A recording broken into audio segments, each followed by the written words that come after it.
O governo do presidente Lula vai levar ao Supremo Tribunal Federal a disputa em torno do decreto que aumentava o IOF e que foi derrubado pelo Congresso Nacional na semana passada. Assunto aqui do André Anelli.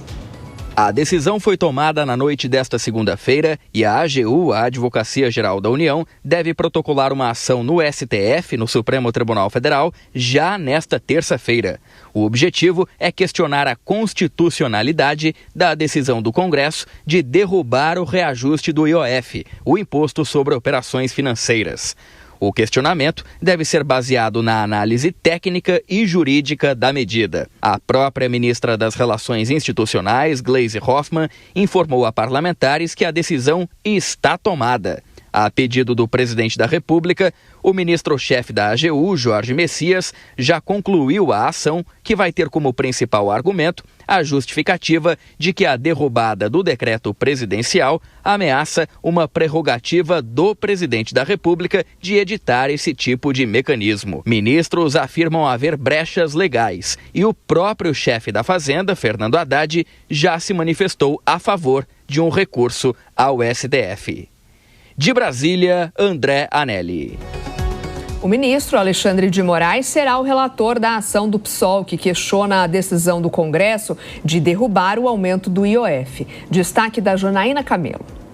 A decisão foi tomada pelo presidente da Corte, ministro Luiz Roberto Barroso, em razão de Moraes já ser relator de uma outra ação sobre o mesmo tema, protocolada pelo PL, contra os decretos de Lula sobre o imposto. Barroso atendeu a um pedido do ministro Gilmar Mendes, que inicialmente foi escolhido por sorteio para relatar o processo, mas pediu a redistribuição, mencionando a ação já relatada por Moraes e para evitar o risco de decisões conflitantes sobre o mesmo tema. Após o PSOL protocolar a ação no STF, a Advocacia Geral da União, junto com o Palácio do Planalto, passou a avaliar se mantém a intenção de judicializar o tema no Supremo. A preocupação é haver um desgaste ainda maior com o Congresso, tendo uma nova ação no STF. O Supremo entra de recesso nesta terça-feira, mas Alexandre de Moraes, agora relator do IOF, vai continuar despachando, muito em razão das ações penais do plano de golpe. Na ação apresentada ao STF, o PSOL alega que o Congresso só poderia derrubar um decreto do Executivo em caso de exorbitância do poder regulamentar do presidente da República. E que, no caso do decreto do IOF, o governo apenas alterou as alíquotas do imposto, não havendo qualquer desrespeito ao limite de atuação normativa. Para o PSOL, o Congresso extrapolou a competência constitucional e violou o princípio da separação dos poderes. Assunto para a gente iniciar nossas rodadas de análises aqui no Jornal da Manhã. Hoje conosco a Deise Ciocari e também o José Maria Trindade, direto de Brasília. Muito bom dia para vocês, começando por você, Deise. Essa manobra, inclusive, já considerada arriscada por vários analistas, né, e também sendo chamada de nós contra eles, vai dar certo? Não vai dar certo. Bom dia, Soraya, bom dia, Nonato, bom dia, Zé Maria. E bom dia para a audiência da Jovem Pan. Isso é um perigo, o governo está apostando nessa tática. A chance disso dar errado é enorme, porque essa narrativa do nós contra eles, num país que já está polarizado, tende a acentuar essa polarização. A gente tem uma questão que é muito preocupante aqui, que é essa judicialização de todo esse processo em torno do IOF. O governo, o Palácio do Planalto, não aceita o resultado do Congresso Nacional e aí agora leva para o STF, né? O Hugo Mota, o presidente da Câmara dos Deputados, já se manifestou. Então isso já mostra ali uma ruptura entre a harmonia entre os poderes. Isso pode gerar mais ruído ainda. A gente sempre reitera que é um ano pré-eleitoral, tem que se tomar cuidado, mas eu acredito que o maior recado que fica nessa história toda, de novo, é a falta de articulação do Palácio do Planalto. Porque o Congresso Nacional, além de derrubar o IOF, como a gente já falou várias vezes aqui na Jovem Pan, o primeiro decreto presidencial em 30 anos que o Congresso derruba, manda um recado para o Palácio do Planalto, que é essa falta de articulação num ano pré-eleitoral. A gente percebe aqui que o Hugo Mota, ele não teve medo nenhum de ir a público e falar desse enfrentamento. Então, essa questão de aumentar essa polarização, de colocar um embate contra o Congresso Nacional e levar essa questão do IOF para o STF, desafiando a resposta do Congresso, isso ainda vai dar muito problema. E a questão da articulação do Palácio do Planalto, ela só tende a piorar agora.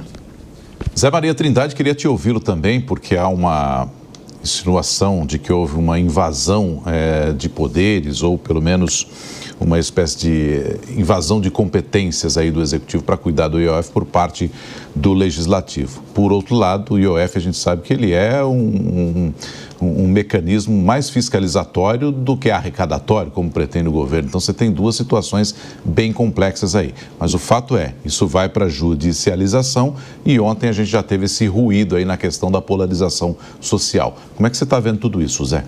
Bom dia. Isso aí é uma tese mais jurídica do que política, e nós estamos falando da política, né, Nonato? Muito bom dia Soraya, bom dia Deise, bom dia a você que nos acompanha aqui no Jornal da Manhã.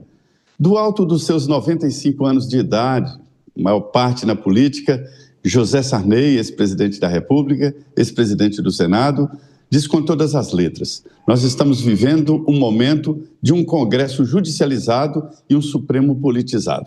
É preciso colocar as coisas nos lugares aqui na Praça dos Três Poderes. E o Congresso não colabora ao judicializar um debate que claramente é um debate político. Se não bastasse o aviso do presidente da Câmara de que esse assunto IOF estava decidido por vontade política no Congresso Nacional, e se insistisse, iria levar uma lavada dessas que levou o governo, né? Nós aqui falamos sobre isso. As frentes parlamentares, o novo poder do Congresso Nacional, se uniram 5 frentes contra aumento de impostos, contra esse IOF. São 10 bilhões, parece muito, mas não é para o governo. E isso está ficando caro demais para o presidente Lula. Ele tem que entender que é um governo de esquerda com um Congresso de direita. Ele tem minoria, ele deve aprender a governar assim. É mais difícil? É, mas é possível. É só aprender a nova realidade. O Congresso está mais poderoso politicamente, tem as emendas parlamentares e o presidente da Câmara se fortalece entre os pares quando enfrenta o governo. Então, ele vai fazer isso mais vezes e o governo vai perder se não aprender a lidar com esse novo Congresso Nacional.